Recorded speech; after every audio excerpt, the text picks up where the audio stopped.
Bueno, pues empezamos. Yo soy Manuel Jiménez, o Manu Jiménez, como queráis llamarme, y sí, soy doctor en biomedicina. Eso es como un híbrido entre la biología, la medicina, y ahora estoy tirando un poquito hacia la parte más de psicología, psico-oncología, ¿vale? Entonces vamos a intentar, con esta charla que tiene un nombre así un poco rocambolesco, ¿no? Vamos a entrenar la epigenética, a buscar qué mecanismos podemos utilizar para llevarlos en nuestro organismo, ¿no?, a conseguir estados libres de enfermedad, que eso es lo que a lo mejor resulta más complejo, más llamativo, pero que se puede, ¿vale? Yo soy muy preguntón, os haré preguntas así al aire de sí, ¿no? Sí os animo a que hagáis, pues bueno, anotaciones de posibles preguntas. Yo aconsejo que lo hagáis mejor al final, pero si hay algo que no entendéis por lo que sea, levantáis la mano y se aborda, ¿vale? Que sin problema. Bueno, ¿yo quién soy? Yo realmente, aparte de este histórico que he tenido de la biología, yo pues soy profesor de la universidad, aquí de la Universidad de Málaga, y de la UNIR, que es la Universidad Internacional de La Rioja, ¿vale? Soy divulgador científico, soy terapeuta, soy muchas cosas, ¿vale? Entonces, bueno, vamos a intentar con todo eso que sé, a ver si os lo puedo transmitir, ¿vale? Que la idea es que al final todo esto que sé sirva, ¿no? Bueno, la pregunta que todos nos queremos hacer, ¿no? ¿Qué es el cáncer? ¿Cómo podemos definir el cáncer de la manera más sencilla posible?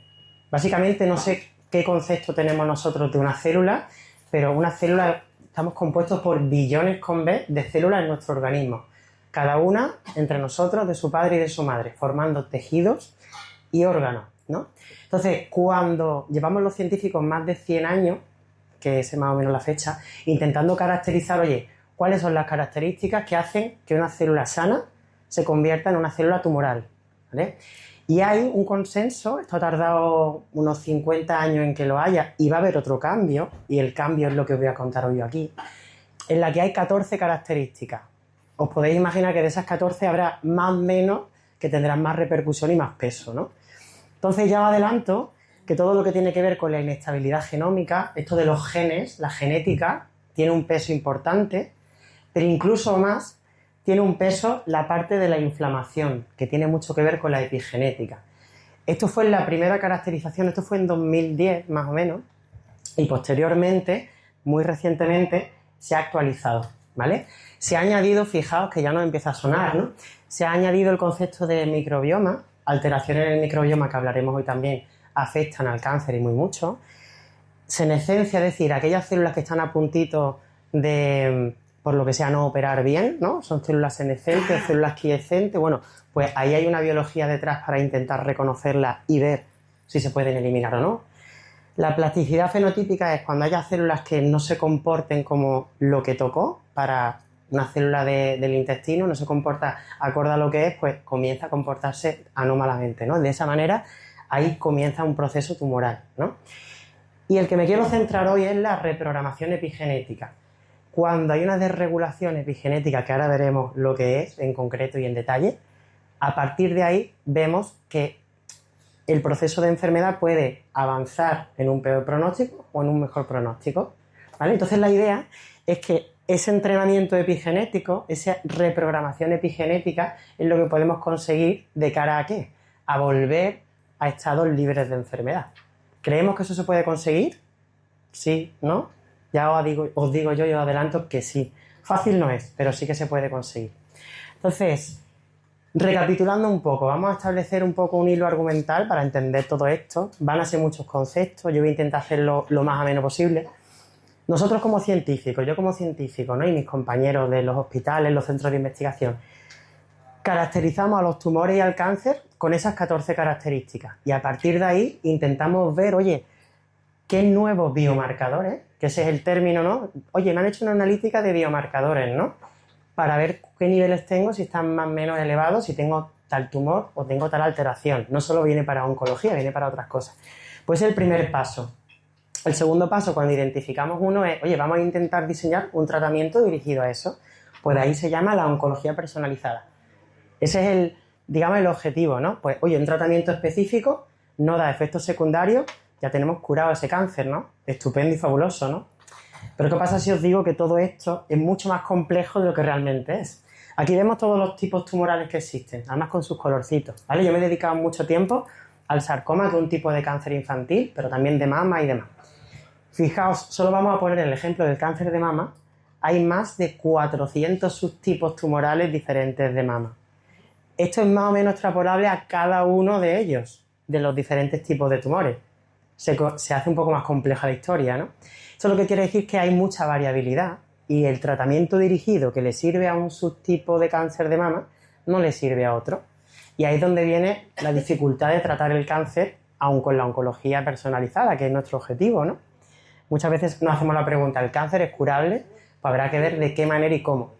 Entonces, ¿qué tenemos en nuestra mano? Para empezar, para meternos en verear, vamos a intentar entender qué es la parte genética o genómica, ¿vale?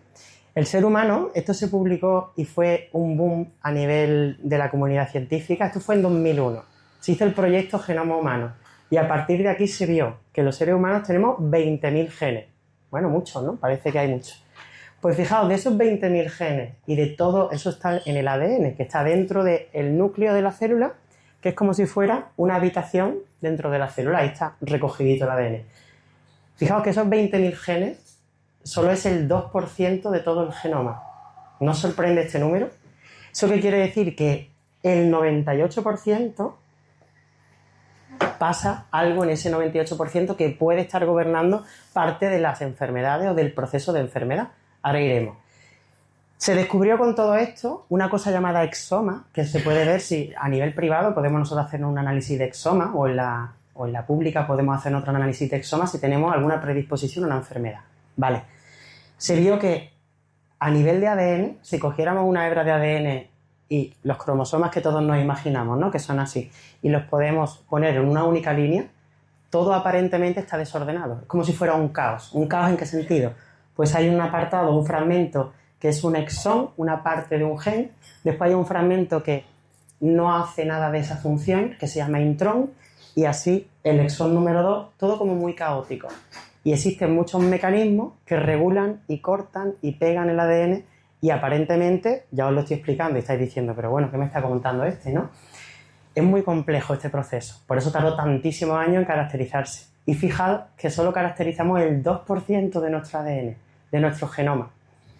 Bueno, ¿qué hay en torno al 98%? Antes de ello, hay que conocer que en biología hay 3 procesos fundamentales para entender todo esto, que es el paso de ADN a ARN, que es una copia, y de ese ARN pasamos a una proteína. Ahora a todos nos suena, ¡ay, proteínas, no sé qué! Las proteínas son como los ladrillitos para construir cosas. Oye, me hace falta de tal célula que hay un muro. Pues nada, ladrillitos de muro, ahí los tenemos, un tipo de proteína. Oye, me falta que tal célula se comunique con otra. Pues nada, esa proteína de comunicación, ¡pum!, va hacia la otra célula. Esto se conoce como el dogma de la biología molecular, o para los amigos, la base de la biología. ¿Por qué somos seres humanos? Porque hay vida en este planeta y en concreto en este planeta se entiende la vida así. Si descubriéramos vida en otros planetas, no tendría que variar mucho de esto sería otra charla, astrobiología, pero es la idea de cómo funciona nuestra célula, ¿vale? Bueno, ¿qué sucede en la parte del 98%? Ahí es donde entra la epigenética. Y es curioso porque, aunque tenga un 98%, tiene que jugar un equilibrio entre la genética y la epigenética. Cuando no existe ese equilibrio, ¡pum!, se empiezan los procesos de enfermedad, que hoy veremos varios de ellos y cómo podemos entrenar algunos de ellos. Entonces, ese 98%, fijaos los científicos cómo eran en aquel momento, hablamos de los años 40, 50, sí, más o menos por ahí, se denominaba ADN basura, a día de hoy se llama ADN no codificante, y ya se sabe que, por fin, que tiene una función reguladora. O sea, regulamos la expresión o lo que ocurre con la parte del exoma. Fijaos que esto sorprende, o a mí me sorprendió. Un 98% de nuestro ADN regula al 2%, que realmente es algo muy llamativo en los porcentajes, ¿no? Es algo muy pequeño lo que nos hace tener estos ladrillitos, como he comentado, ¿no? Entonces, fijaos qué cosas tan locas hay en esta parte del ADN del 98%, que tenemos fragmentos de virus arcaicos, tenemos fragmentos de ADN de células de bacterias que ya no existen, y eso está integrado en nuestro genoma. Y sorprende porque, por lo que sea, se ha integrado, ahí está, y sirve para regular cosas, ¿vale? Esto es muy complejo, esto realmente haría falta 4 charlas para meternos, pero lo bonito de esto y lo interesante es que forma parte de la base de la epigenética. ¿Y qué es la epigenética? Pues mira, es el concepto a nivel conceptual, epi significa encima de, son todos aquellos factores que regulan la genética sin modificarla. Básicamente el objetivo de la epigenética, que ahora veremos algunos mecanismos, es, tenemos un gen y lo que queremos es que se produzca una proteína, ¿no? Pues o bien expresamos ese gen, entonces se produce la proteína, la palabra es expresamos el gen, la expresión, o bien bloqueamos que se produzca, ¿vale? El bloqueo. De hecho, muchos cánceres van por ahí, que se produzca un ladrillo o no se produzca, va en pro o en contra de que ese cáncer o esa enfermedad vaya para adelante, ¿vale? ¿Sí? Un cross, vale, venga. ¿Se oye mejor? ¿Un poquito? Sí. Más o menos ha quedado claro. Entonces, son todos los factores que regulan la genética del individuo y ahí es donde entramos nosotros como seres humanos y nuestra responsabilidad en nuestro día a día con acciones tan cotidianas como la alimentación, como estar sobreexpuestos a la polución, como tener interacciones sociales efectivas, el estado psicológico, todo eso tiene un impacto en nuestra epigenética. Entonces tenemos que tener esa responsabilidad de intentar mirar qué caminos son los que se adecúan más a nosotros. Por ahí va la epigenética. Y esto es lo que la ciencia por fin está dando más explicación en lo que hasta no hace muchos años era, pues bueno, la parte más espiritual o la parte más que se salía de lo científicamente aceptable, ¿no? Os sorprenderá porque ya la ciencia avala muchas cosas, ¿no? ¿Qué mecanismos epigenéticos hay? Hay muchos, esto es muy complejo, pero hay tres fundamentalmente. Metilación del ADN, básicamente es ponerle como señales de stop delante de los genes. Cuantas más señales le pones, que son grupos metilo, una cosa química, pues no se puede expresar el gen, se silencia, ¿vale? Esto ocurre mucho en muchos tipos de cáncer. Los genes que frenan el cáncer les pasa esa señal de stop y ya no se pueden expresar, ¿vale? Modificación de histonas, ahora veremos lo que es esto, a nivel visual es muy chulo, pero funciona como un collar de cuerdas, de cuentas, ¿no? Enrolla el ADN y cuanto más enrollado, más impactado, digamos, ese ADN no se puede expresar, cuanto más desenrollado, menos comprimido está, se puede expresar, ¿vale? Es el mecanismo de la histona. Y después el ARN no codificante, que esto, ya os comentaré, está muy de moda. Y esto es lo que explica muchas de las terapias actuales, que ahí vamos a meternos también. Fijaos, el tema de la histona no vamos a entrar, pero se ha demostrado además muy recientemente que el pensamiento que tiene una madre con respecto a su hijo, su feto, su situación actual en el embarazo, impacta, tiene una impronta en el feto, la futura vida, ¿no? Y ya se ha demostrado, ¿no?, a nivel científico que eso tiene una validez, ¿vale? Yo voy a intentar desmontar mitos de cosas que se creía que no tenía un aval científico y vamos a ver cómo sí. Ese es uno de ellos. Mira, aquí vemos esta imagen gráfica, que esto es lo más real posible, de ese collar de cuentas que os decía, los circulitos azules son las histonas que enrollan el ADN, que es de color naranja, ¿vale? Y el objetivo de la histona es más compacto, más silenciamiento, menos compacto, más se expresan los genes. Si son genes que interesan y hacen lo contrario de lo que toca, pues proceso de enfermedad. Esa es la base, ¿vale? Entonces, claro, si ahora os digo que de ese 98% añadimos la complejidad de que se ha hecho un proyecto de analizar más de 10.000 genomas humanos, ¿vale? Y en varios países. Se ha visto que hay en la parte del 98% más de 5 millones de variantes. Fijaos que ahora ya no solo hablamos de que hay mucha variabilidad y casi que no se conoce lo que es ese 98%, añádele que hay mucha variabilidad por individuo. Ahí es donde juega en gran valor pues que determinado tratamiento, conociéndose el subtipo tumoral que sea, en dos personas diferentes puede en una hacerle efecto y en otra no, ¿vale? Y esto cada vez tiene más validez científica y los médicos por fin, los biólogos, los médicos por fin están abogando por ir por esta vía y analizar esta parte. Es caro, pero puede suponer el que se sepa cómo puede ir el tratamiento o no. Y la parte del 2% es algo más fijo, más rígido. Hay 70.000 variantes. Ahí entran las mutaciones de poder tener una enfermedad o no. Oye, tengo tal mutación, sí o sí voy a tener esta enfermedad. Pero fijaos, podemos tener mutaciones. Por ejemplo, yo por mi parte, un caso personal. Mi abuela tiene un gen, que yo me analizo a mí mismo, que es una predisposición al Alzheimer. Si yo me entreno toda la vida en determinados procesos que de alguna manera retrasen esa aparición del Alzheimer, puede ser que yo fallezca sin tener Alzheimer. Como yo tenga hábitos, ejemplo, tabaquismo, alcohol, toma de droga, etcétera, que me aceleren en un acelerador y yo ya tengo esa predisposición, pues seguramente tendré Alzheimer. Es así, no es tan matemático, pero funciona así, ¿vale? Entonces, ¿qué nos queda? El mecanismo de los ARN. Esto es un follón entre nosotros, pero es apasionante. De hecho, le dieron el premio Nobel en 2024, súper reciente, a estos dos investigadores, a Víctor Ambros y a Gary Ruvkun, porque asociaron, aparte del descubrimiento y cómo funcionaba todo esto, con la epigenética. O sea, no es solo un tema que está de moda, sino que han dado un premio Nobel y se sigue investigando.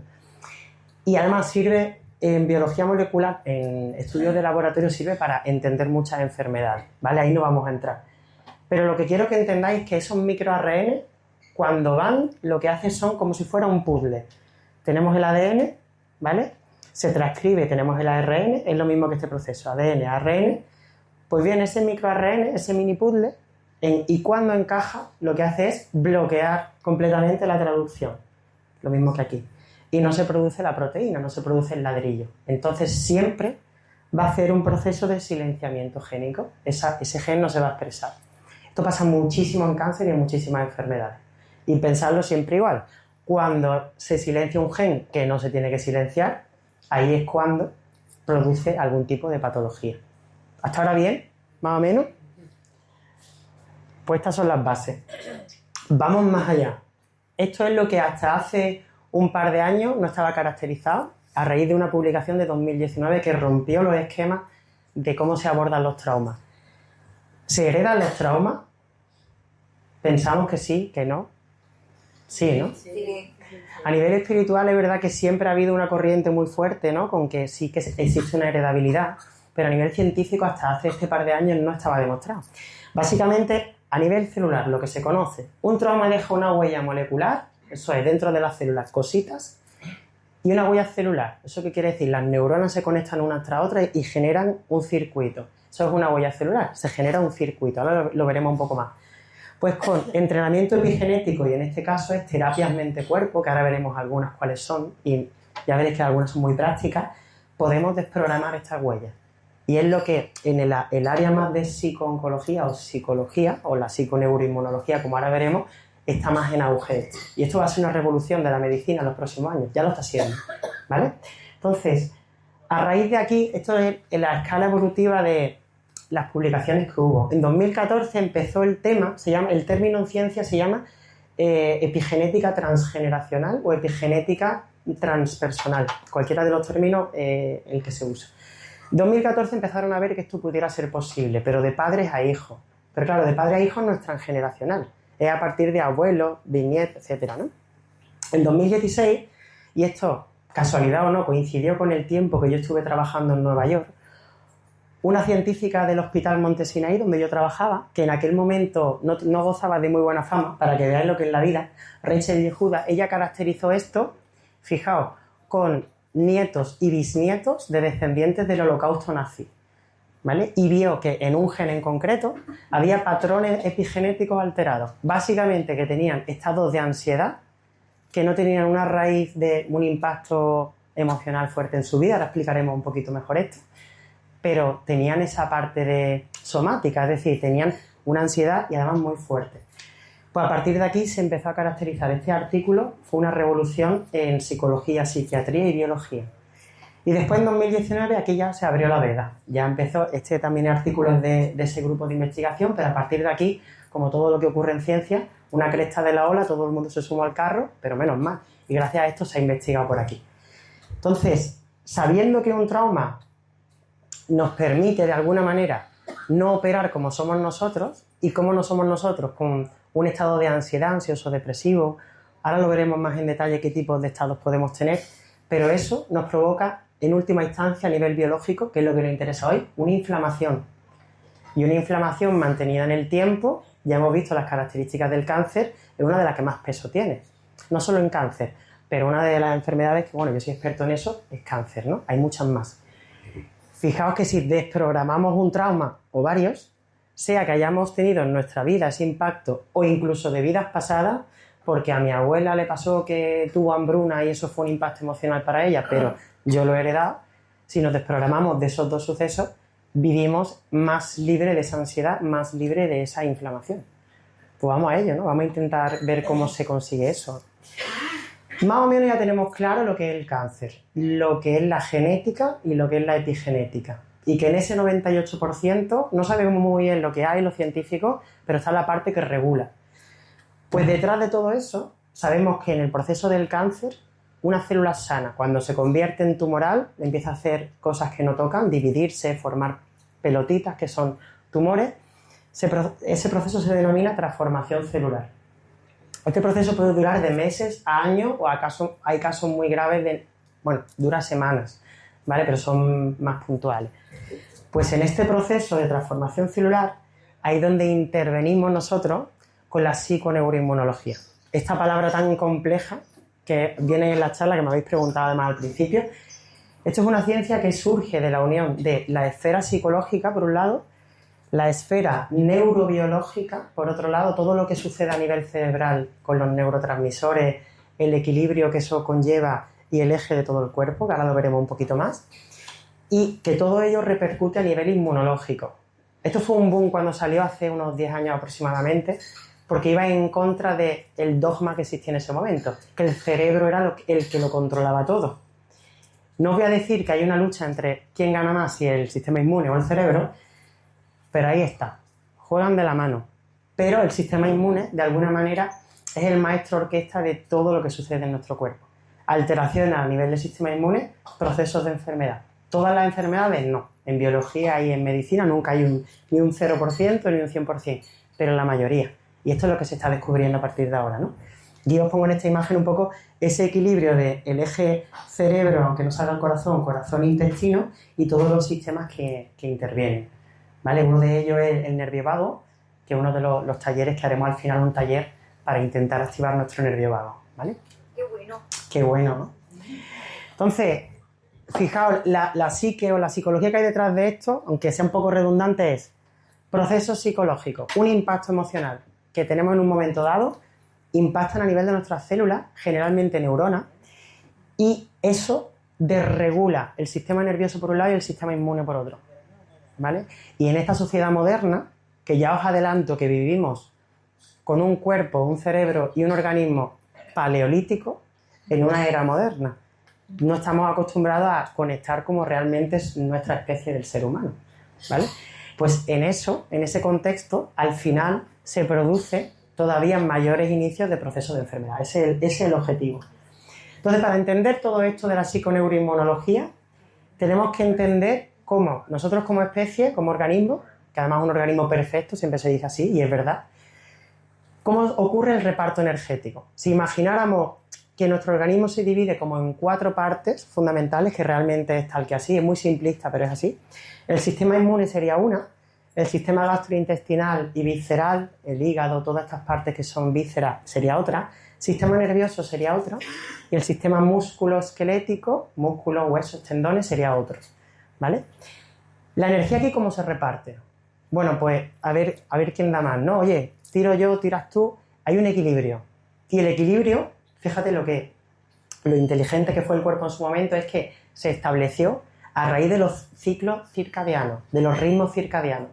¿Eso qué es? No sé si nos suena, pero eso es básicamente que haya ciclos de luz y de oscuridad, de que haya sol o de que no haya sol, ¿vale? Nuestro cuerpo interrelaciona el sistema nervioso con el sistema inmune, que son básicamente los jefazos del lugar, y de alguna manera, si operamos bien, si estamos conectados con nosotros mismos, si vivimos como el ser humano vivía en el paleolítico, neolítico, con las comodidades de a día de hoy, operaremos más en estados de salud. ¿Qué ocurre actualmente? Esta ciencia además es súper emergente, es casi nueva, se llama cronoinmunología, es como el sistema inmune cuándo toca que se active o cuándo toca que se inactive. Pues se sabe que durante el día el sistema inmune debe de aparecer más inactivo y son los otros 3 sistemas los que deben de permanecer más activos. Y de noche el sistema inmune tiene que permanecer más activo. Esto es como todo. Me diréis, oye Manu, pero realmente es tan matemático. De a lo mejor 1000 procesos, la mayoría activos, la mayoría inactivos. ¿Qué ocurre en esta sociedad moderna? Pues que realmente esto no lo llevamos tal cual a la práctica. ¿Por qué? Ocurre al revés. Y de hecho vais a identificaros seguramente con los síntomas que da el hecho de tenerlo activado o desactivado cuando no toca. Hemos dicho que el sistema inmune de día tiene que estar inactivado o deplexionado o inmunodeprimido. Los tres términos es lo mismo, por si lo leéis en algún sitio. Pues lo tenemos más activo, y esto es lo anómalo. ¿Por qué? Causas, pues bueno, inflamación crónica, estrés oxidativo, infecciones.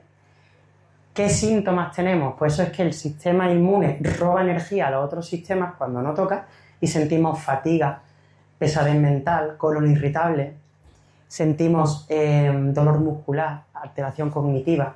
Todos esos son síntomas que podemos llegar a tener. De hecho, el colon irritable es el diagnóstico que muchos digestivos dan cuando no tienen una causa de esa alteración intestinal y viene por una desregulación inmunológica, ¿vale? Sistema inmune, cuando se deplexiona, inmunodeprime, inhibe de noche, que es lo contrario de lo que toca. ¿Las causas cuáles? El insomnio, el estrés mantenido, ojo, cuidado, las cenas tardías, ¿vale? Y además hipercalóricas. Tardía que se considera, pues bueno, más tarde de las 7, 8 de la tarde. Fijaos que si sucede alguna de estas causas, que hay más, los otros sistemas le roban la energía al sistema inmune, entonces lo que ocurre es que reducen la capacidad de regeneración del sistema inmune. De noche, el sistema inmune y una parte del sistema nervioso, que se llama parasimpático, ese nombre que se inventaron, de la mano, como si fueran los colegas de la noche, nos regeneran. Pero como no se activen, cada vez vamos acumulando más desequilibrio, más procesos de enfermedad. Los mecanismos perfectos que hemos dicho de nuestro cuerpo, pues no operan correctamente, ¿vale? Entonces, la pregunta es, lo que pongo aquí, ¿se puede inactivar el sistema inmune por el día y activarlo de noche? La respuesta es sí, cuesta mucho, pero se puede. Y de hecho eso es lo que trata la psiconeuroinmunología. Para que veáis, el sistema parasimpático y simpático son como los dos grandes, el yin y el yang de nuestro sistema nervioso.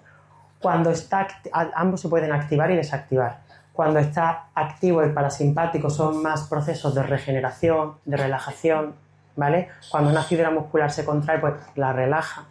Y el sistema simpático, que es el que está más asociado a la ansiedad en procesos patológicos, pero en la normalidad, opera como, por ejemplo, la contractibilidad del corazón, la contractibilidad de las células, digamos, musculares, etc. Hay muchos procesos, ¿vale? Pero todo tiene un equilibrio.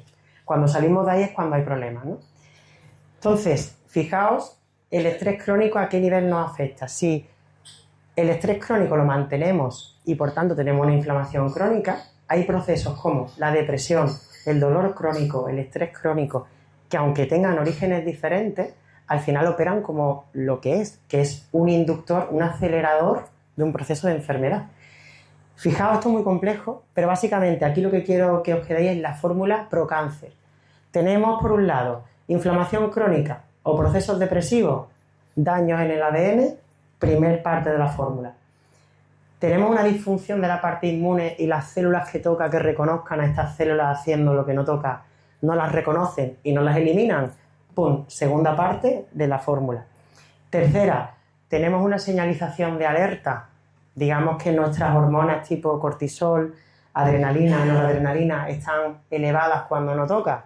Pues segunda o tercera parte de la fórmula y ahí tenemos la progresión tumoral que se genera el tumor. Claro, ahora está muy de moda decir, el cortisol es malo. El cortisol es esencial, ¿vale? Esencial, por ejemplo, el proceso de cuando viene un león, imaginaos que aparece aquí un león. Nos asustaríamos, nos iríamos a la esquina, cada uno haría lo que pudiera. Eso se llama respuesta de lucha o huida. Gracias al cortisol podemos hacer eso, si no nos quedaríamos impasibles y pasaría el león y a lo mejor nos comería, ¿no? Entonces es esencial en la supervivencia, pero claro, cuando se vaya el león, todos volvemos a la normalidad, ¿no? El problema es que, ¿qué leones hay en nuestra vida? ¿Por qué? ¿Y por qué los seguimos manteniendo? Una de las explicaciones es la rumiación mental. Esos son nuestros leones diarios. Y a partir de ahí, intentando reprogramar eso, podemos quitárnoslo, ¿vale?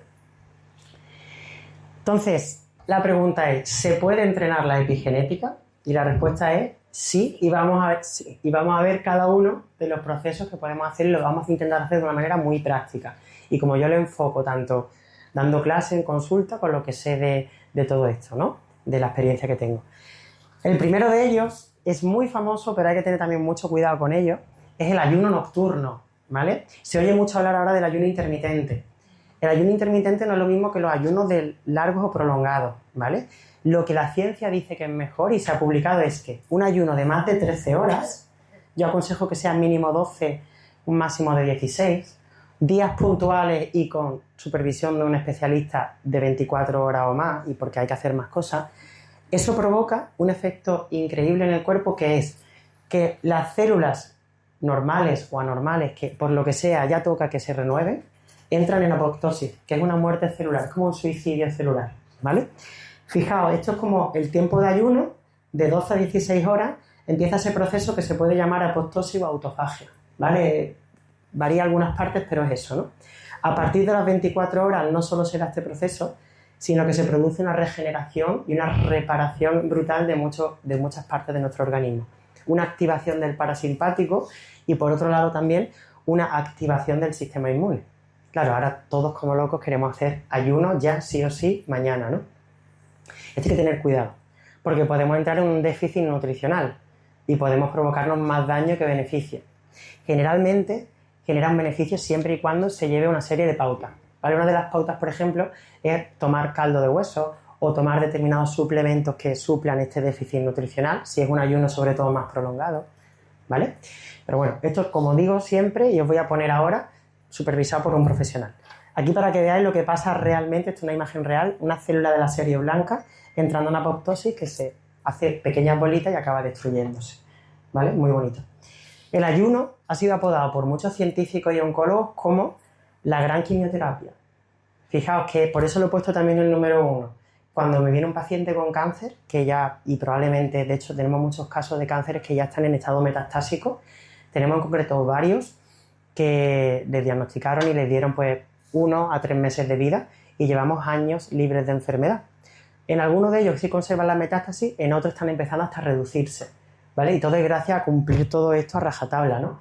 Pues fijaos, es la gran quimioterapia, la quimioterapia natural, la endógena, que es el término más fino para esto, ¿no? Digamos que este proceso de autofagia o de apoptosis de los macrófagos, que son las células que se comen lo que no toca, tienen especial protagonismo en este proceso, pero siempre, por favor, con seguimiento de un profesional y no hacer caso a todo lo que se ve en redes sociales, que hay veces que da un poco de pavor, ¿no? Entonces, ¿cuál es el siguiente paso de nuestra lista de cómo entrenar esta parte epigenética? Claro, es una lista enorme y diréis, bueno, ¿yo cómo hago todo esto de golpe, no? Primero, poco a poco, y esto siempre asistido por alguien. Ejercicio físico. Si es en ayuno, con el porcentaje de un 60% de fuerza, 40% de cardio, mucho mejor, ¿vale? Es decir, lo primero que hagamos durante el día. Y se ha demostrado, en el paciente que, por ejemplo, tenemos que lleva 3 años libres de enfermedad, con una metástasis cerebral y en hueso de un tumor primario de próstata, pues este hombre es verdad que se va 2 horas a hacer bicicleta en ayunos todas las mañanas y tenía una lesión en la rodilla. Fijaos que hasta incluso se le está recuperando esta lesión, que el cartílago es lo que más tarda en regenerar, ¿no? Y diréis, jolín, qué guay, pero también qué disciplina, ¿no? Porque en algún momento al hombre le ha dado entre nosotros una pájara haciendo ese deporte, ¿no? Entonces hay que tener cuidado y hay que tener un seguimiento, pero está muy demostrado que esto sucede, y es así. Y después esta parte que es no sedentarismo. Pensamos que a lo mejor con ir 2 veces a la semana al gimnasio ya lo tenemos ahí todo check, solucionado, ¿no? No sedentarismo, ¿qué quiere decir? Que, por ejemplo, yo teletrabajo y hay veces que me pongo de pie, ¿no? Y normalmente a las 2 horas, no hay que obsesionarse, pero más o menos a las 2 horas, levantarnos, dar una caminata. Hay gente que se pone a hacer sentadillas isométricas, a hacer flexiones, no sé si tanto, pero movernos, no quedarnos parados.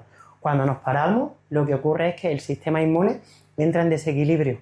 Fijaos lo que es sorprendente, pero el cuerpo funciona así, ¿vale? Podéis extrapolarlo, no sé si habéis tenido oportunidad, pero los pacientes que están encamados en el hospital, ¿no? Que al final le acaban saliendo úlceras, ¿no? Es el propio sistema inmune reconociendo nuestro propio organismo y eliminando parte de nuestro organismo, ¿vale? El movimiento es parte de esta quimioterapia natural. Bueno, de todos los suplementos, que hay millones y todos tienen su cabida, ¿no? Y todos son esenciales, porque son necesarios en alguna parte. Si me pudiera quedar con 2, y aquí os lo digo, sería la vitamina D y el magnesio. Seguramente a todos nos sonará, ¿vale? A partir de ahora, o el que más y el que menos toma, ¿no? Pero son muy importantes porque entre el magnesio, que interviene entre 300 y pico reacciones, y la vitamina D, que en otras 300, unas 1000 es que depende de mucho del contexto en el que lo miremos, unas 1000 reacciones bioquímicas en nuestro cuerpo.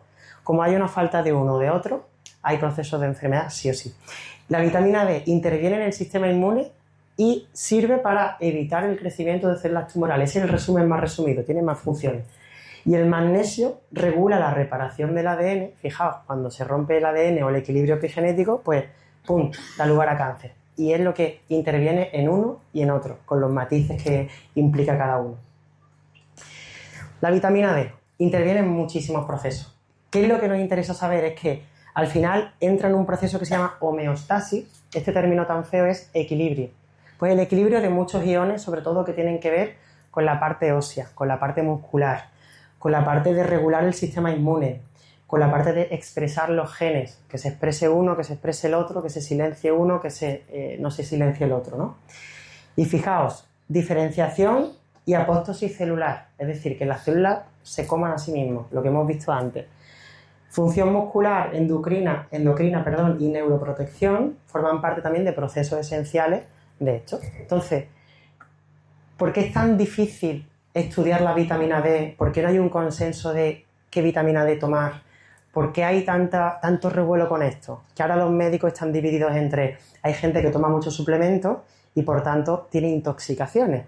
Todo tiene que tener un equilibrio. Y esto es lo que yo voy a intentar transmitiros. El metabolismo, la palabra metabolismo es como tú te tomas algo y ese algo en tu cuerpo tiene una función, se transforma.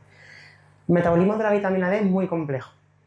¿Vale? Fijaos, y ahora entraremos en desestigmatizar al colesterol, porque todos pensamos en el colesterol y lo asociamos a algo malo, y ya veremos que no, es esencial.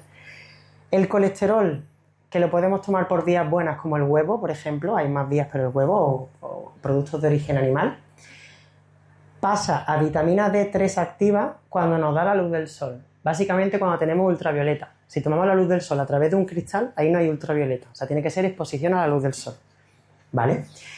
Si este proceso se da, tenemos la vitamina D en un momento que preactiva se llama, y en el hígado y en el riñón se activa del todo. Y ya ejerce sus funciones. Que la más importante, ya digo para mí, aunque todas son importantes, es la inmunomodulación y la regulación genética. Sistema inmune y la epigenética, básicamente. ¿Qué pasa? Que si tomamos vitamina D3, que es lo que adquirimos por parte de, digamos, de los productos animales, como en peces o productos de origen animal, es correcto, no tiene por qué pasar esta fase de activación del sol, pero si no tomamos sol, igualmente hay un desequilibrio. Es un proceso complejo de explicar, pero el cuerpo regula lo que tiene de vitamina D cuando sabe lo que se transforma a través del colesterol. El colesterol es como un chivato, ¿vale? Entonces, si solo nos alimentamos de, digamos, pastillas de vitamina D y no tomamos el sol, puede ser perjudicial, porque además se acumula en la grasa, ¿vale? Y las personas que además pierden peso y tienen acumulado en la grasa, aparte de la vitamina D3, más cosas, puede provocar también efectos de enfermedad, ¿vale? Yo no os quiero asustar, pero todo tiene que tener un equilibrio. Ahora os diré cómo se llega a ese equilibrio. Entonces, el colesterol, vamos a quitarle el estigma. Realmente cuando en una analítica nos dicen usted tiene el colesterol bueno y el colesterol malo, realmente eso no es correcto. Entonces, el mal llamado colesterol bueno y el mal llamado colesterol malo. Eso es, el que le llaman malo es el LDL, por si lo queréis ver, y el HDL es el que le llaman bueno. Ni uno ni otro. Es cierto que cuando hay más HDL sí que está más asociado a, digamos, que tu alimentación no está tan cargada de azúcares, ¿vale? ¿Qué pasa con eso? Cuando nosotros nos alimentamos de mucho azúcar y encima tenemos mucha inflamación, tipo pues, ansiedad o cualquier tipo de proceso de este tipo, o una herida, cualquier historia, ese colesterol se oxida, es de mala calidad para que lo entendamos, nuestro cuerpo no lo reconoce porque es que es lo que ocurre, y lo que hace es acumularlo, y lo acumula en forma de depósitos en las arterias. Y entonces no puede ocurrir para lo que está diseñado el colesterol, que es para dos cosas: para generar hormonas, y una de ellas es la vitamina D, y para en las células, en las membranas celulares, en lo que es la membrana, ahí hay colesterol, y permite que la membrana pues sea fluida. Pues en esos dos procesos, si está oxidado, no puede intervenir. Entonces habría que dar una vuelta a la analítica, y esto estamos intentando que los médicos y que el sistema sanitario de este país pues lo introduzca en la analítica e introduzca LDL, HDL, ¿vale? Es un dato, pero colesterol total oxidado y colesterol total normal.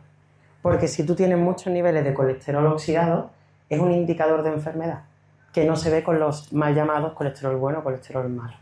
Fijaos cómo continuamente hay que reinventarse y entender las analíticas para ver esto, ¿no? Y es complicado, yo sé que es complicado, ¿no? Tampoco vamos a estar cuestionando al médico todo lo que nos dice, pero esto es real, esto es ciencia. ¿De qué nos alimentamos para obtener vitamina D? Ya os diré que le tengo un poco echada la cruz a la leche, ahora entraremos en ese melón, pero se asimila mejor de una fuente animal y que de vegetales u hongos, porque de vegetales u hongos es una variedad que es la D2, tiene que dar más pasos para llegar a la D3, que es la activa. Pero bueno, estos son los alimentos así fundamentales, productos de origen animal, derivados lácteos, hongos, huevos, pero sobre todo huevos. Y los niveles óptimos. En esto hay mucha controversia, este es el último estudio que hay. Cuando tenemos valores de, no hace falta que los memoricéis, pero por si os suena, 45 nanogramos mililitros hasta el tope más o menos 80, son valores óptimos. En España, fijaos lo que sucede, que es de los países que más horas de luz de sol tenemos al día y somos los que más déficit tenemos de vitamina D, porque realmente no tomamos el sol, o si tomamos más vitamina D de la cuenta, no tomamos el sol, va por ahí, ¿vale? O lo concentramos en el verano y a lo mejor el resto del año, el resto del curso no llega a tener los niveles óptimos.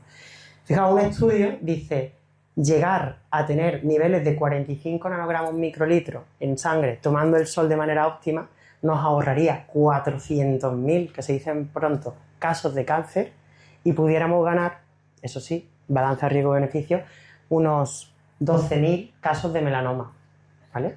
Ahí tenemos el equilibrio de exposición al sol sí, pero con un respeto, en el sentido de no tanto usar protección, sí limitar el tiempo. En invierno, pues 1 hora por la mañana, 1 hora por el atardecer. En verano, pues con 10 minutos, 15, media hora por la mañana es suficiente, depende del isotipo de la piel, ¿vale? Pero que es importante que, aunque tomemos vitamina D, si no tenemos una tasa de tomar el sol adecuada, podemos entrar en déficit y se acumula. Y eso es el problema de la vitamina D, ¿vale? ¿Vale? De hecho, hay una controversia mayor, es que, claro, si nos alimentamos de productos de origen animal, en este caso estaríamos también alimentándonos ¿de qué? De microplásticos y de metales pesados como el mercurio. Y ahí entramos en el dilema de ¿qué prefiero? ¿Mejor un suplemento que está libre de esto o no? Y ahí yo tengo mi dilema también mental, porque realmente con un suplemento te ahorras este tipo de problemas, ¿no? Y en los suplementos que sea importante que aparezca el valor de 3.000 a 4.000 unidades internacionales, o sea, UI, unidades internacionales, ¿vale? Es el término más adecuado. Entonces, ¿qué síntomas tenemos asociados a que haya un déficit de vitamina D? Fijaos, la enfermedad de Crohn, enfermedades como la esclerosis múltiple, la artritis, el cáncer, depresiones, podemos llegar a casos críticos como esquizofrenia. O sea, la vitamina D regula a nivel del eje inmunológico una barbaridad de procesos, ¿vale? El magnesio, el compañero de suplemento mágico, regula sobre todo la energética, es decir, toda la parte que nos hace ser o tener movimiento neuromuscular, y por otro lado, la parte que os he dicho del dogma de la biología, del ADN, la ARN y la proteína. O sea, regula una barbaridad de procesos.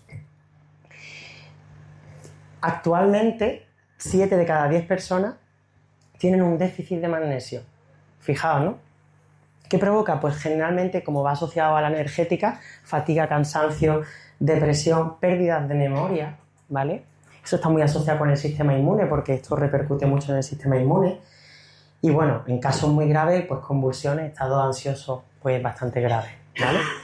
¿De qué manera nos podemos alimentar de magnesio? Todo lo que sea frutos secos, todo lo que sea, pues de fruta, por ejemplo, tenemos plátano, higos, aguacate, el tema también de legumbres, ¿vale? El chocolate, cuando a partir de 85% es de lo que mejor viene. Y sobre todo si son alimentos que se pueden cocer, pues que no se cuezan mucho para que no pierdan tanto el metal, ¿vale? Porque el magnesio es un metal. Pero si no nos alimentamos por lo que sea y queremos un suplemento, como hay un mundo, el magnesio al ser un metal requiere de una serie de etiquetitas. Esto para lo que lo entendamos es como un puzzle con el magnesio que va acoplado y ese trenecito de magnesio más la etiqueta va hacia una parte del cuerpo concreta. Si no la tuviera, el magnesio conforme lo tomamos se elimina. ¿Cuáles son las etiquetas más importantes? Pues el treonato, que va al cerebro, sirve para la cognición, el sueño, la memoria. El bisglicinato, que es muy famoso, se está viendo muy de moda, que es para la parte muscular, el sistema periférico, porque es como una relajación en términos generales, lo que provoca, como un ansiolítico natural. El citrato, que es muy famoso en los deportistas, porque interfiere sobre todo en el sistema neuromuscular. Y el malato, que es en el músculo también, pero sobre todo en el corazón. Si encontramos un suplemento que tenga los 4, maravilloso. ¿Vale? Ya voy haciendo fotos, normal. Además, es que esto es muy útil. Y esto no se enseña en ningún lado. Fijaos cómo son de colegas que la vitamina D mejora la absorción intestinal de magnesio y el magnesio permite que la vitamina D se active. Sin uno no funciona el otro y los dos son esenciales para que el sistema inmune esté ok, esté bien, ¿no? Cuando hay deficiencia de uno, del otro o de los dos, fijaos, reducción de la función inmunitaria, las células inmunes no reconocen las células que se han vuelto más para allá que para acá y hay susceptibilidad a infecciones y enfermedades como el cáncer. Fijaos lo grave de esto, ¿no? Por supuesto, más deficiencia y más problemas, pero esa es la idea. Más suplementos. Pudiéramos aquí entrar en un debate, pero realmente lo que a nosotros nos interesa hoy, que es hablar de la epigenética mal regulada, nos lleva a una inflamación, pues todo aquello que nos baje la inflamación. Eso en biología muchas veces no se explica, pero es sinónimo de inflamación a oxidante. Pues un antioxidante es un antiinflamatorio natural. Pues digamos que a nivel químico en el cuerpo solo hay dos tipos de solubilidad. Digamos, lo que se disuelve en agua y lo que se disuelve en grasa, básicamente. Pues la vitamina que se disuelve en agua, hidrofílica, es la vitamina C, por excelencia, C de casa, y el antioxidante que se disuelve en grasa, el lipídico, es la vitamina E, de Ernesto, ¿vale? Pues estas dos, mágicas. Y la vitamina B12 del grupo B, pues es la que yo destacaría mucho más porque interviene que, digamos, los mecanismos que regulan el ADN no se desregulen, digamos que operen correctamente, ¿vale? Hay muchos más, pero estas son las 3 que yo más recomiendo. Bueno, aquí entramos, dije antes que íbamos a entrar. Alimentación, 2 bloques. Primero, lo prohibido y segundo, qué tipo de dieta, ¿vale? Con respecto al pan, no sé hasta qué punto sabéis con respecto al gluten, porque es verdad que es algo bastante complejo, es que ni los científicos hasta hace 5 años lo sabían, ni que tuviera tanta repercusión, pero el gluten, para que lo entendamos, funciona como un taladro que entra en nuestro intestino y hace literalmente reacciones, digamos, inflamatorias y que provoca agujeros realmente en el epitelio intestinal, real. Entonces, para evitarlo, pues prohibido el gluten. Ahora os digo una lista de cuáles son alimentos o tipos de panes, tipos de trigo que tienen y que no. Pero básicamente el sarraceno, que no es un trigo, es de la familia de la chía, básicamente, y el centeno, que aunque es un trigo, pero ese gluten que tiene es más amable, no está tan modificado ni tiene tantas alteraciones. Y después entramos en el melón de la leche de origen animal, ¿vale? ¿Por qué? Porque la leche de origen animal provoca una inmunogenicidad elevada. Eso quiere decir que tú la tomas y seguramente la habéis sentido más o menos. Notamos como una inflamación intestinal y además en todo el cuerpo, incluso erupciones cutáneas. Se ha demostrado en un estudio de hace muy poco que los terneros que reciben leche de su madre, de la vaca, ¿no?, provocan una hiperinsulinemia, es decir, que la insulina sube a niveles brutales, y un estado parecido a una diabetes de tipo 2 y estados, digamos, precancerígenos. Fijaos, ¿no?, lo grave que es esto. Esto ocurre en un ternero. Pues en seres humanos hay mucha controversia, no vamos a entrar en los intereses de las lecheras ni muchísimo menos, pero científicamente se ha demostrado que el sistema inmune lo altera. Y además tiene un factor que es la IGF-1, ¿vale?, que además es protumoral. Ahora y me diréis, pero bueno, Manu, la leche y el pan, como quien dice, salvaron la época de la hambruna de la posguerra, ¿no? Correcto, y es cierto. De hecho, porque son alimentos que, si hablamos mal y pronto, lo que permiten es, pues, unos picos de insulina en ese sentido, unos picos de glucemia que permiten salir del paso en ese sentido. Ahora que tenemos la oportunidad de esto, llevarlo a nuestro terreno y tenerlo bien interiorizado, pues ya queda nuestra conciencia, ¿no?, si queremos seguir por esa vía o no, ¿no?, porque provoca daños reales, ¿no? El gluten muchas veces no se entiende cómo funciona, pero son 2 componentes. Una es como una fibrillah, lo que vemos aquí azul, que se llama glutenina. Esto en todos los trigos es igual. Lo que varía es la prolamina. La prolamina son estas bolitas. Digamos que estas bolitas en el trigo se llama gliadina. En cada trigo se llama de una manera. Pues estas gliadinas y la del trigo moderno, el panificable y el que no tiene fermentación, es lo que digo que son auténticos taladros para el intestino. Aquí os he puesto una escala de más a menos. El trigo moderno, el trigo duro, el camut, la espelta. Fijaos, aquí abajo está el centeno. Y aquí ya los que no tienen ningún tipo de gluten. Sarraceno, mijo, arroz, maíz, ¿vale? Pudiéramos entrar en el arroz y el maíz como a nivel de organismos genéticamente modificados, pero bueno, eso sería otra charla. Pero el centeno y el sarraceno se ha demostrado que son los más amables. El sarraceno es el que mejor, pero yo entiendo que el sabor del sarraceno no es para todo el mundo. Entonces, va por ahí.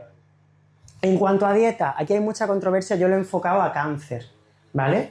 ¿Por qué? Porque en cuanto a cáncer, fijaos que la segunda mejor dieta, según la ciencia, es la dieta mediterránea.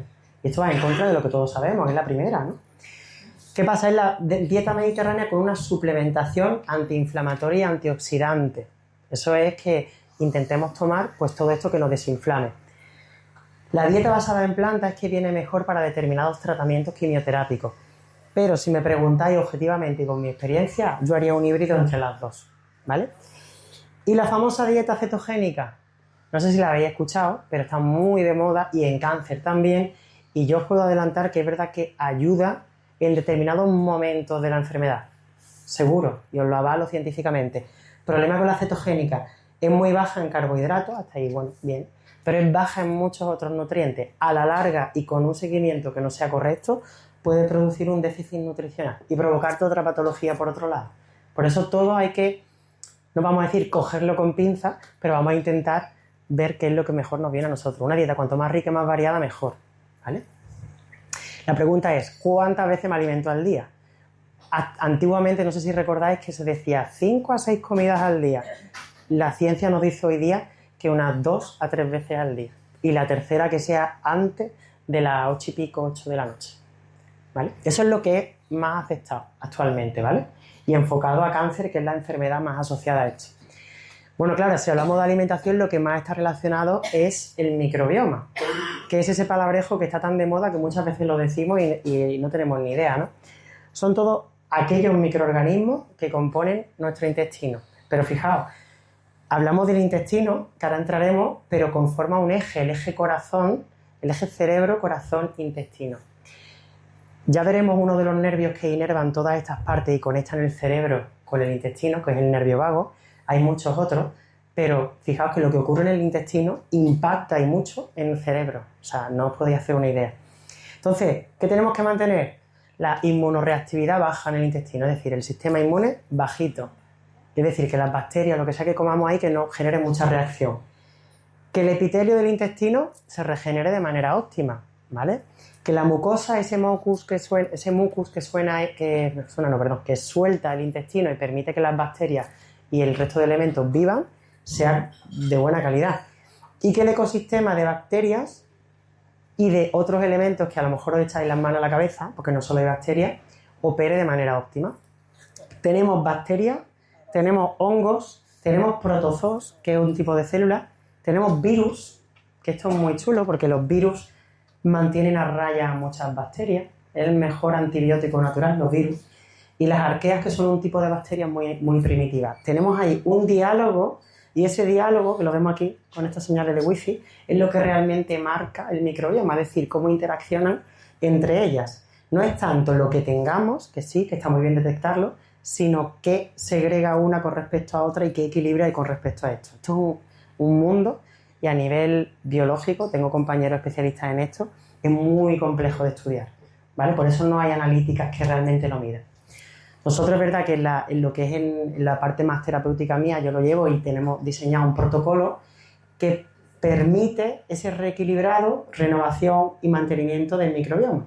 Además está muy contrastado y avalado por la ciencia. Y lo primero y más acuciante, lo que mejor produce es ese bajón inflamatorio y que las bacterias buenas crezcan y que las que no sean tan buenas se vayan. Ese es el objetivo fundamental del microbioma, ¿vale? Para que le interese más, pues que me lo diga, ¿vale? Interesante, otro de los puntos para entrenar la epigenética es mantener los ciclos de sueño, vigilia y sol. Estas eran cuestiones que hace unos años parecía que solo lo hacíamos, y con perdón, los hippies que queríamos conectar con la madre tierra, y realmente conectar con la madre tierra es lo que nos hace volver a nuestro estado de especie y lo que nos permite volver a estados más libres de enfermedad. Fijaos que lo que se llama en inglés un gazing, a la caza del sol, cuando al amanecer y al atardecer estamos en torno a media hora o una hora recibiendo ese sol, nos regula nuestros ciclos circadianos. De alguna manera nos hace estar más en el ciclo que toca. Y el grounding o el earthing, que es lo mismo que toma tierra, tocar con los pies descalzos el suelo, o tumbarnos, sentarnos o meditar, pero en el suelo, eso nos provoca en física cuántica liberar una serie de electrones del cuerpo, una regulación electrónica que nos permite de alguna manera reequilibrar. Esto a nivel científico hay mucha controversia. Lo que acabo de decir lo opinan muchos científicos y hay otros que son completamente detractores de esto. Esto en muchas cosas siempre hay detractores, pero es real porque además que está demostrado que los procesos se mejoran, ¿no? Una parte que a mí me apasiona son los estresores horméticos. Esta palabra, horméticos o hormesis, si lo queréis buscar, ¿vale? Para que lo entendamos, estos son pequeños, digamos, disrupciones o entre nosotros putadillas que le hacemos a nuestro sistema inmune, a nuestro cuerpo, que eso es lo que nos hace es avanzar o permitir que se produzca un proceso. Un ejemplo, exposición al frío. Nadie quiere ducharse con agua fría y menos por la mañana. Nosotros hacemos eso y es la medicina más sagrada para salir de un proceso de ansiedad, para salir de un sistema inmune muy elevado o una inflamación muy elevada.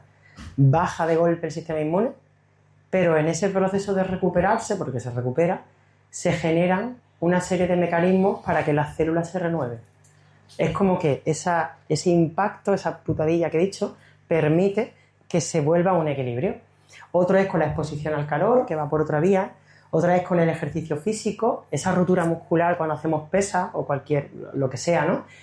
Permite que nuestro músculo lo interprete como, oye, me tengo que reparar. Y en ese reparar, quita las células musculares que no interesen, genera células nuevas, ¿vale?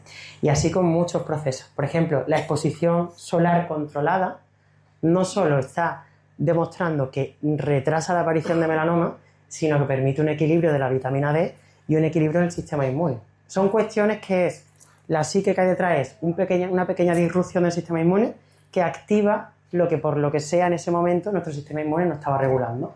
¿Vale? Es un poco la filosofía. Ahí en el cuadernito que os he dado, no lo podemos hacer aquí porque no nos podemos duchar aquí, pero el objetivo es que para que hagamos este ejercicio, las duchas de contraste, yo recomiendo que se hagan por la mañana y a mediodía hasta por la noche, duchas que vayan desde agua templada un tiempo y después acabemos con agua fría. Aquí pone segundos. Yo os diría que escogierais vuestra canción favorita, 2 minutos, 3 minutos, espero que no la acabéis odiando, y en ese tiempo de agua fría, cuando empecéis a tiritar, ya ahí cortáis, ¡pum!, cortáis, y ahí ya os secáis. Eso provoca un reequilibrado del sistema inmune increíble, sobre todo por la mañana mejor, ¿vale? ¿Que no podemos aguantarlo? Pues lo que viene aquí, de 10 a 20 segundos, ¿vale? Esa es un poco la idea. Yo sé que esto es complicado. Y de noche, cuando nos vamos justo a acostar, que nos duchemos con agua templada y acabemos con caliente, porque esto activa el sistema parasimpático y nos relaja el sistema inmune y nos permite entrar mejor también en sueño. Es una burrada el efecto, algo tan tonto y que regula, ¿no? Bueno, yo voy a entrar en una de las cosas que a mí más me apasiona y que más me dedico, que es la parte de cómo, teniendo en cuenta la esfera psicológica y las terapias reprogramadoras, podemos salir de esta inflamación crónica.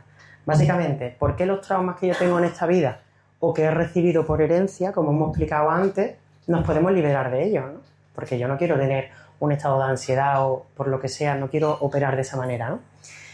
Por supuesto hay una esfera psicológica, pero hay terapias reprogramadoras del trauma, que generalmente la terapia regresiva, que hay muchos subtipos y muchas variantes, y la terapia EMDR, que cada vez más los psicólogos están llevando a cabo las consultas, que antiguamente era brujería y actualmente ya tiene mucho aval científico.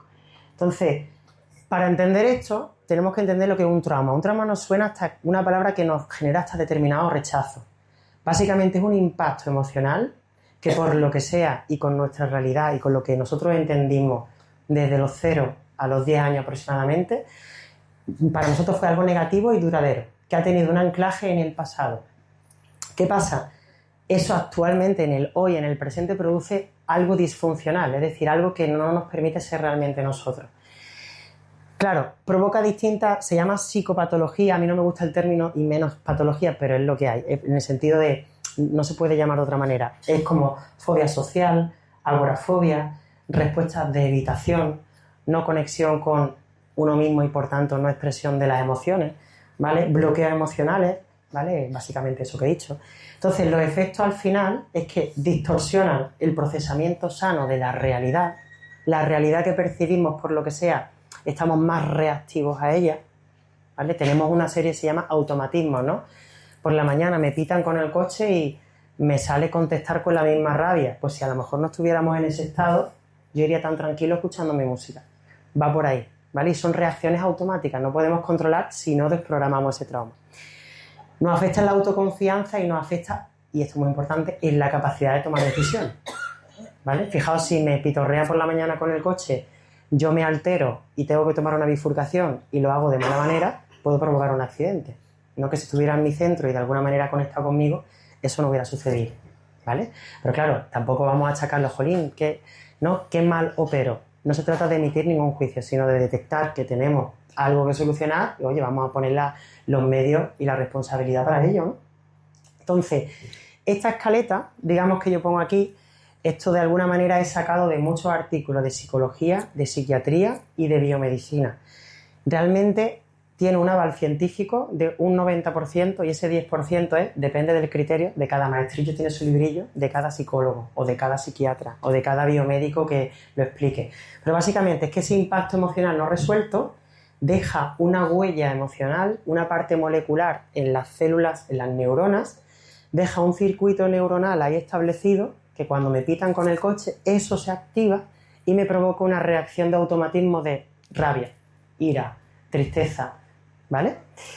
Eso se va reforzando con el paso del tiempo, nos provoca estas conductas de miedo, evitación, no conexión, cero contacto emocional y eso, aquí empezamos la parte biomédica, aumento de estado ansioso-depresivo, una parte que es el aumento de la inflamación y disfunción del sistema inmune.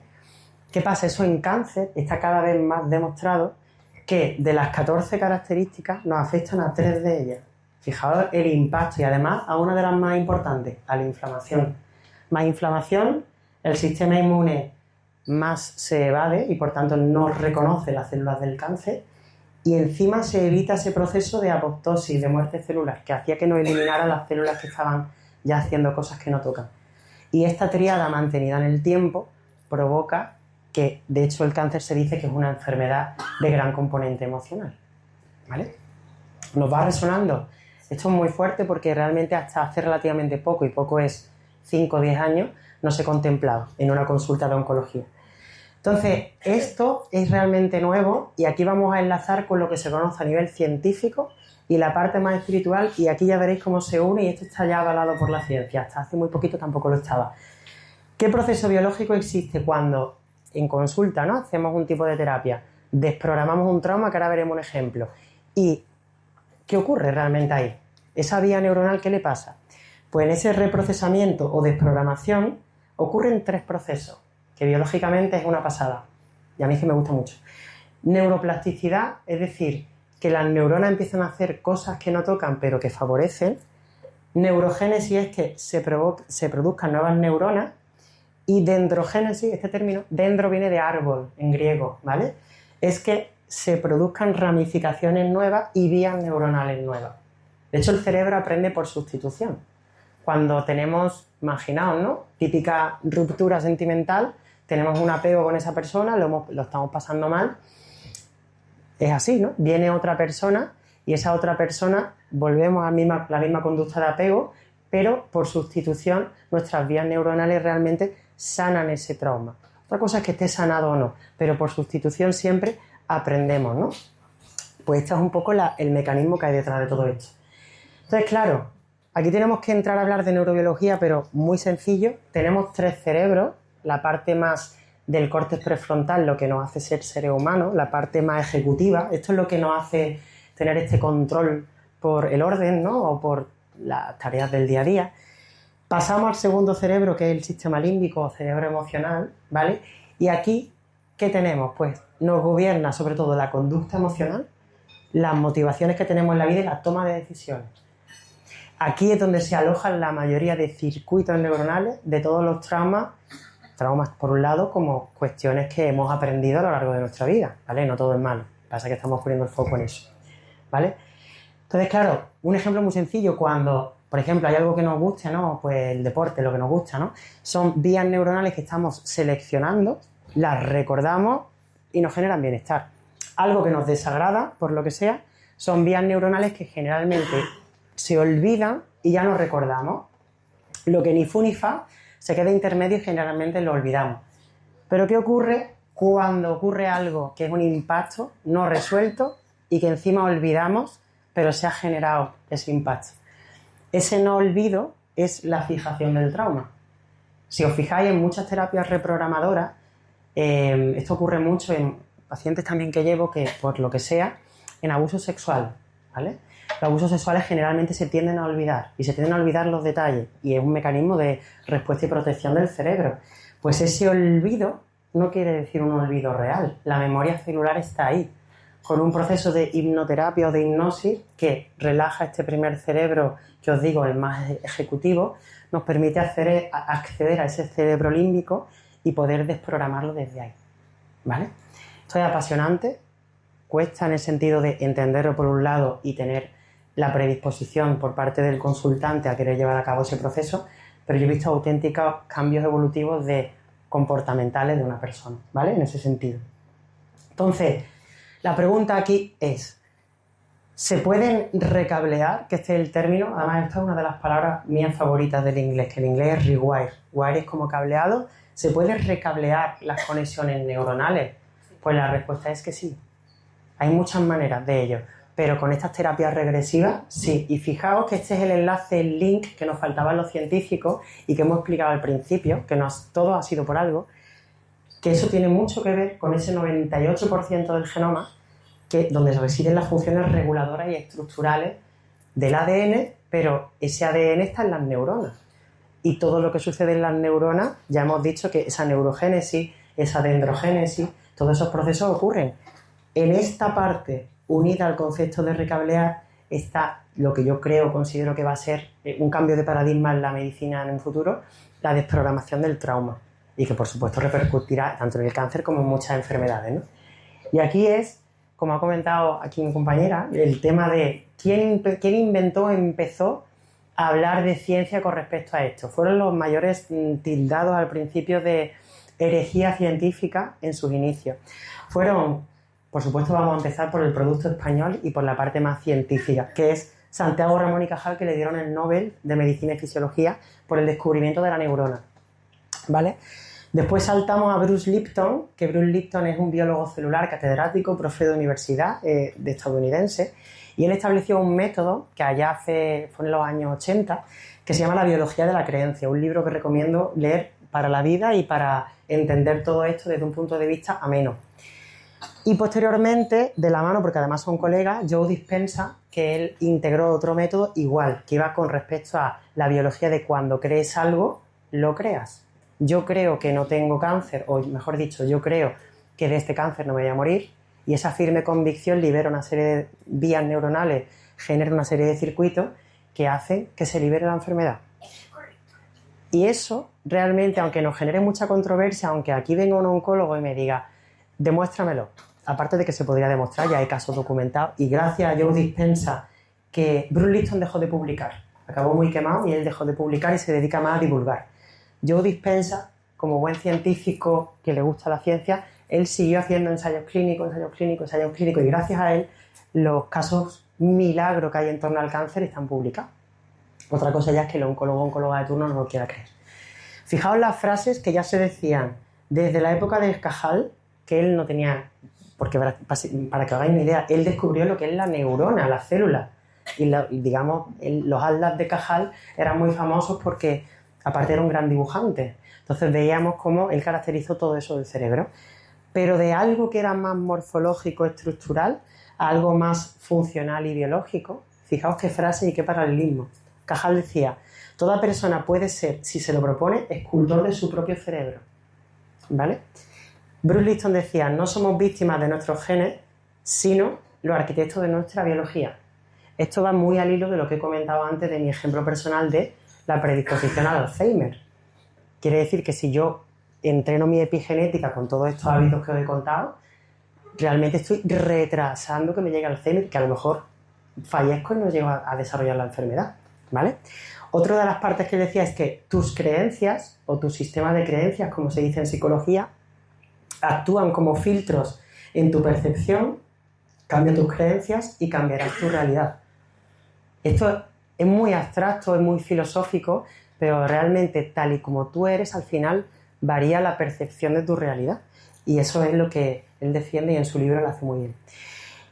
Y Joe Dispenza decía, cuando cambias tu mente... Joe Dispenza a mí me encanta, lo que pasa es que él es más aseverativo y muchas veces si empiezas por Joe Dispenza acabas espantado porque tú dices, yo esto no soy capaz de llevarlo a la práctica, ¿no? Yo recomiendo que sea un poco más evolutivo, ¿no? De hecho, él propuso unos métodos de meditación que básicamente se basan en relajar esta parte del cerebro ejecutivo y a partir de ahí ir introduciendo nuevos sistemas de creencias. Básicamente es que cuando cambias tu mente, cambias tu cerebro, cuando cambias tu cerebro, cambias tu vida. Eso suena muy psicológico, muy filosófico, pero, y esto es importante, dice, la repetición de pensamientos y emociones es lo que cablea tu cerebro para ser quien eres. Cambia el patrón y cambias el ser. Hay personas que, por ejemplo, viven mucho encerradas en un patrón de victimismo o en un patrón de miedo que, entendido bien o desprogramado bien, o reconducido, creo que es el término más correcto, nos permite utilizar ese miedo y ese patrón como nuestro motor para avanzar en la vida. Es decir, coger tu aparente debilidad como el motor y tu fortaleza. Y eso es lo que ellos tres, y por supuesto intermedios hay muchísimos, ¿vale?, intentaron hacernos ver. Claro, conseguir todo esto es a través de terapias reprogramadoras del trauma, regresivas, como he dicho. Una de las técnicas, yo a la que me dedico porque es la que a mí más me apasiona, pero hay muchas, puede ser desde la meditación y diferentes tipos de meditación, a la hipnoterapia, que la hipnosis, las películas generalmente lo que han hecho ha sido desvirtuar un poco el proceso, porque al final estás en un estado consciente, ¿no? Pero lo que nos permite es acceder a ese inconsciente, acceder a ese 98%, de alguna manera, y decirle, oye, vamos a intentar resignificar esta situación. Vamos a intentar por lo que sea, un ejemplo, ¿no? Pues de pequeño pues sufrí un tipo de abuso y ese tipo de abuso, pues vamos a llegar a ese momento, vamos a resignificar, vamos a empatizar o ponernos en el lugar de la otra persona y que realmente lo que te hizo a ti fue un reflejo de lo que esa persona tenía en su sistema de creencias y a partir de ahí se resignifica el trauma de varias maneras. Podemos inventarnos una realidad nueva más amable, como os digo de que el cerebro aprende por sustitución, o incluso entrar en un estado que se dice un estado de liberación de amor o un estado de liberación de gratitud, agradecer esa situación para un aprendizaje. Ya digo que a muchos puede que nos chirríe, ya al principio cuando yo empecé, porque yo esto lo viví también en mis carnes en un proceso personal hace unos años, ¿no? Generalmente esto genera rechazo. ¿Yo cómo voy a empatizar con lo que me provocó un mal? Pero si somos objetivos, eso es un patrón que está encuadrado dentro del victimismo. ¿Yo cómo voy a...? O yo soy así. Bueno, tú eres así o yo cómo voy a entrar ahí, pero realmente queremos desprogramarnos de esto, ¿no? O queremos volver a ese estado en el que este hecho en concreto no condicione mi respuesta de automatismo de jolín, es que me entra rabia cada vez que veo a una señora rubia por la calle. ¿Por qué?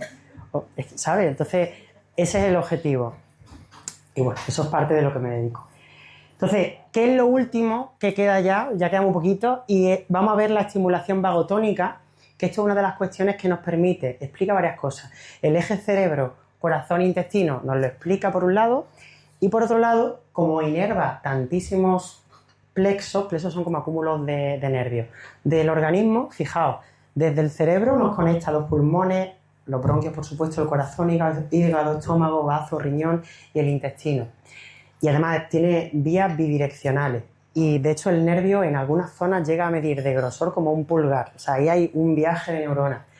Todo ello, ¿qué nos permite? Pues si nosotros conseguimos activar el nervio vago, que hay 554.000 técnicas, que yo las he resumido en las más relevantes, y en las que tienen más activación del nervio vago, unido con una activación del sistema inmune, ¿vale? Si conseguimos esa doble vía con estas técnicas, estamos de manera como un entrenamiento, activando nuestra epigenética en pro de activar el sistema inmune cuando toca y activar el sistema vagal o el sistema vagotónico cuando toca.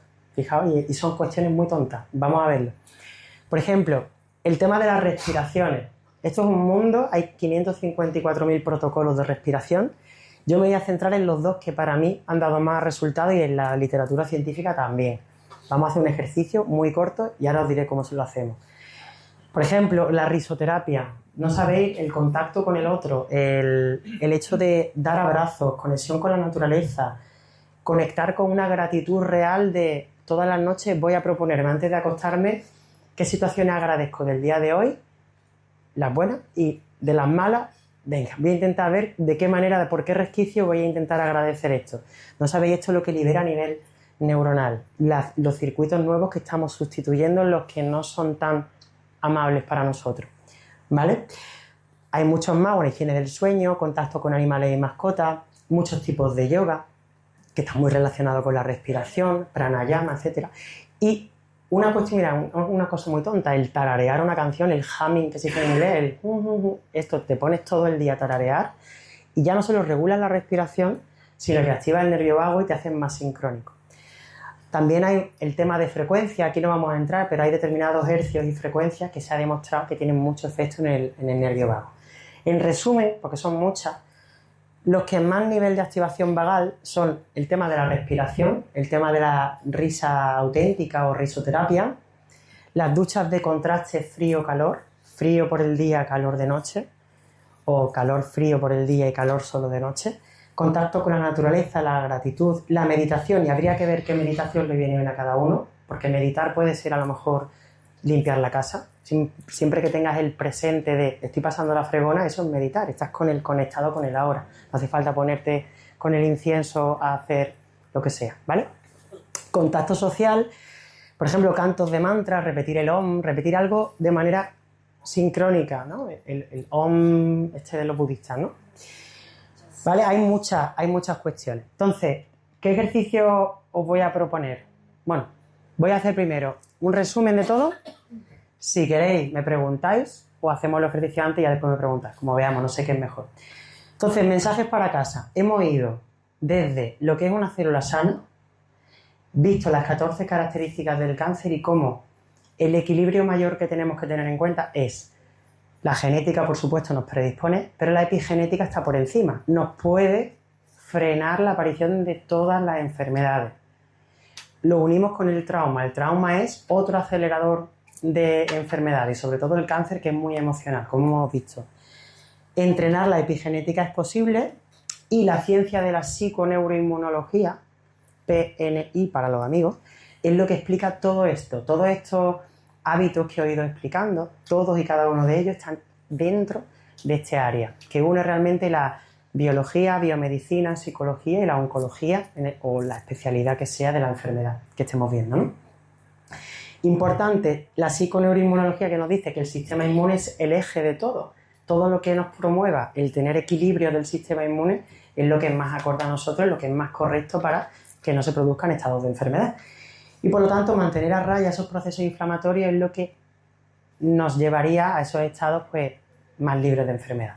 A mí siempre me gusta acabar con esta frase: puedes camarle a más de uno una, pero al final la salud es un entrenamiento diario.